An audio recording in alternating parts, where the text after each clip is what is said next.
Hello everyone, ಎಲ್ಲರೂ ಹೇಗಿದ್ದೀರಾ? ನಾನಂತರೂ ತುಂಬ ಚೆನ್ನಾಗಿದ್ದೀನಿ, ನೀವು ಚೆನ್ನಾಗಿದ್ದೀರಾ ಅಂತ ಹೇಳಿ ಭಾವಿಸ್ತೀನಿ.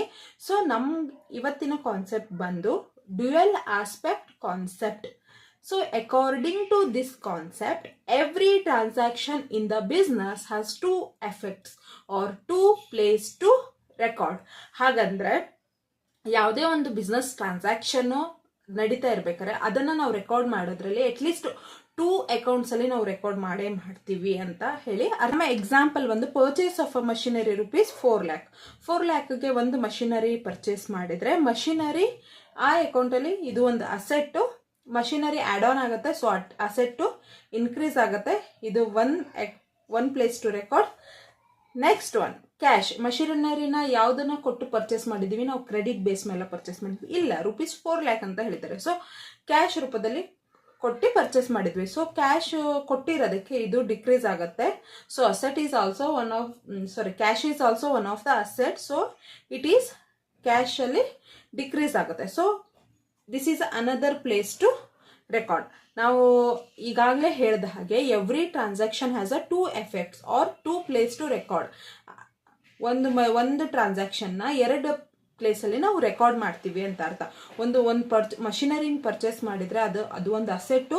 ಪರ್ಚೇಸ್ ಮಾಡಿದಾಗ ಅಸೆಟ್ ಇನ್ಕ್ರೀಸ್ ಆಯಿತು, ಸೊ 1 ಪ್ಲೇಸ್ ರೆಕಾರ್ಡ್ ಆಯಿತು. ಸೆಕೆಂಡ್ ಒನ್ ಕ್ಯಾಶ್ ಕೊಟ್ಟು ಪರ್ಚೇಸ್ ಮಾಡಿದ್ವಿ, ಸೊ ಹಾಗಾಗಿ ಕ್ಯಾಶ್ ಡಿಕ್ರೀಸ್ ಆಯಿತು. This is a second place way to record.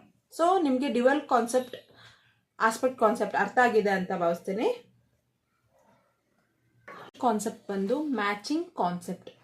According to this concept, to ascertain or to find the correct profit in a company, matching related expenses with the income in the same period.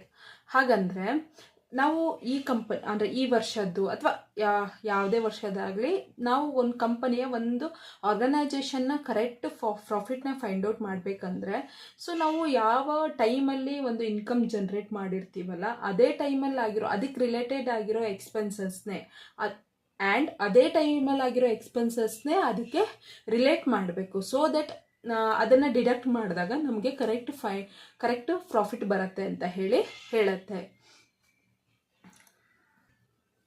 So ನಿಮ್ಗೊಂದು example ಕೊಡ್ತೀನಿ. So in the month of June ಅಂತ ಅಂದ್ಕೊಳ್ಳಿ, ನಾವು 60,000ಗೆ ಗೂಡ್ಸ್ನ sale ಮಾಡಿದ್ದೀವಿ. So ನಾವು 20,000 ರೂಪಾಯಿಯ cost of goods, ಈ ಗೂಡ್ಸ್ನ sale ಮಾಡೋಕ್ಕೆ 20,000 ರೂಪಾಯಿಗಳ ಗೂಡ್ಸನ್ನು ಯೂಸ್ ಮಾಡಿದ್ವಿ. ಸೊ ಹಾಗಾಗಿ 60,000ದಲ್ಲಿ 20,000ನ ಕಳೆದ್ರೆ 40,000. ಸೊ ಇದೆಲ್ಲ ಯಾವ ಟೈಮಿಗೆ ರಿಲೇಟೆಡ್? ಜೂನಲ್ಲಿ. ಸೊ ಇವಾಗ ಫಾರ್ ಎಕ್ಸಾಂಪಲ್ 60,000 ಗೂಡ್ಸ್ನ ಸೇಲ್ ಮಾಡಿದ್ವಿ, ಬಟ್ ನಾವು ಯಾವಾಗಿಂದು ಮೇದು ಅಥವಾ ಏಪ್ರಿಲಿಂದು ಎಕ್ಸ್ಪೆನ್ಸಸ್ನ ತೊಗೊಂಡು ಇದರಲ್ಲೇ ಲೆಸ್ ಮಾಡಿದರೆ ನಮಗೆ ಕರೆಕ್ಟ್ ಆಗಿರೋ ಥರ ಪ್ರಾಫಿಟ್ ಸಿಗಲ್ಲ. ಬಟ್ ನಾವು ಆ ಟೈಮಲ್ಲಿ ಈಗ ಜೂನಲ್ಲಿ ಏನಾದ್ರು ಇನ್ಕಮ್ ಜನರೇಟ್ ಆಗುತ್ತೆ ಅಂದರೆ ಜೂನಲ್ಲಿ ಆಗಿರೋ ಎಕ್ಸ್ಪೆನ್ಸಸ್ನೇ ಅದರಲ್ಲಿ ಡಿಡಕ್ಟ್ ಮಾಡಬೇಕು. ಸೊ ದಟ್ ನಮಗೆ ಈಸಿಲಿ ಪ್ರಾಫಿಟ್ನ ಫೈಂಡ್ ಔಟ್ ಮಾಡೋಕ್ಕೆ ಈಸಿ ಆಗುತ್ತೆ. So this is about matching concept. This is about a concepts. If you like this video, please do subscribe the channel, share, like and comment. Thank you so much everyone.